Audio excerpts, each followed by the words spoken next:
Headline from RTE earlier this year. Half-year profits at Glenveigh properties soar.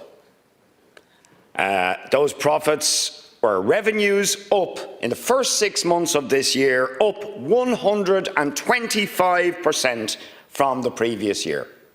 Double, more than double. From 152 million to 341 million. Gross profit in half a year, 66.8 million. Cairn profits last year, 63 million in the first half of 2025. But you want to give them more. It's not enough that Glenveigh's profits go up by 125% and that Cairn, the other big builder, just to name the two biggest and most profitable, are making eye-watering profits, shareholders enjoying bonanza year after year, executives enjoying absolutely obscene salaries, but you want to give them more. 340 million more. And then you just look at the prices they're charging for the houses. I was just flicking through them. One-bedroom house, Glenveigh in Donabate, €345,000. Two-bed, 440,000. Three-bed, 480,000. Four-bed, 700,000. And a similar picture in the rest of them. Completely unaffordable for the vast, vast majority of working people who go out and work hard, but would be absolutely incapable with their own income to be able to afford those kind of prices. So we're giving them a subsidy on already massive profits to deliver housing that no working people can afford. And you honestly think that that's justified and that's a strategy to deal with the housing crisis.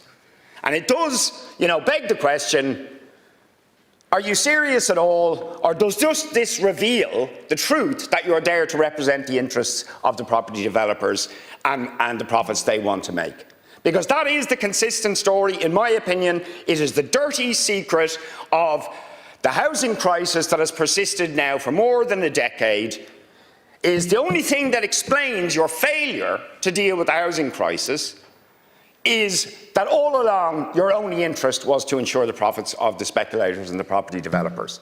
The vulture funds, the hedge funds that got all the NAMA lands at discount prices, made massive profits and controlled the supply of housing and then sold it on to these gang, or giving them land that should be, the public land bank, that should be in public control, and where we drive, in the public interest, the construction of housing. In the area around Helsinki in Finland, it's one of the few places where they've actually improved the situation with the housing crisis. The land bank is completely controlled publicly. And they decide, doesn't mean there's no private building, but it does mean that the only housing that happens is housing that is actually going to contribute towards addressing the housing crisis and the housing needs of the people. And therefore, they've seen homelessness go down. Whereas we have seen homelessness go through the roof every year, worse than the last. The vast majority of working people priced out of the market, but the developers, the hedge funds, the landlords making eye-watering profits. So either it's incompetence on a scale that is simply staggering on the part of the government, or actually the truth is, what you're actually doing is very deliberately benefiting the profiteers at the expense of the people who are suffering. Because under no circumstances can you justify saying that companies making that level of profits need more profits in order to stimulate the situation, right? In order to be convinced to build. And you shouldn't be in a situation where they have the state over a barrel, because that's what they're doing. They say, do this for us, and Fianna Fáil and Fine Gael jump.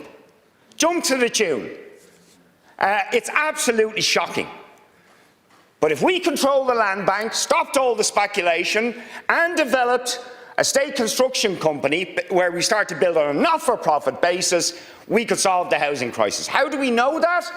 Because when this country had nothing in the 30s, 40s and 50s, When it was an impoverished, virtual third world country, we were able to build housing at affordable levels for working people in this country. So how can we not do it now with record budget surpluses? We can. We can. But you are having your policies dictated to you by the people who are profiteering from the housing misery by others. It is as simple as that. And it's got to stop. It's got to stop.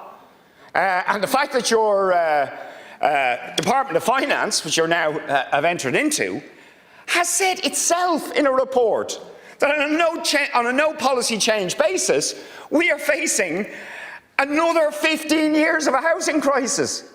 It's unbelievable, but yet you're not proposing to change policy. You're proposing to continue with the policies and the priorities that have failed to address the housing crisis for 15 years, have caused the housing crisis, and where your own department is now telling you the crisis is going to go on for another 15 years. It's unbelievable. Or it's totally believable if you understand that the government is simply doing what the speculators and profiteers want and has no interest whatsoever in the people rotting in emergency accommodation or in the lives and hopes and aspirations of young people and working people in this country who have been completely locked out of any hope of being able to afford the house prices that these guys who are making obscene profits are charging for houses, and when they control and manipulate the entire housing sector. It's got to stop. It's got to stop. Because we can't, the people, working people, the young people of this country cannot continue with this stuff. Yeah. Deputy.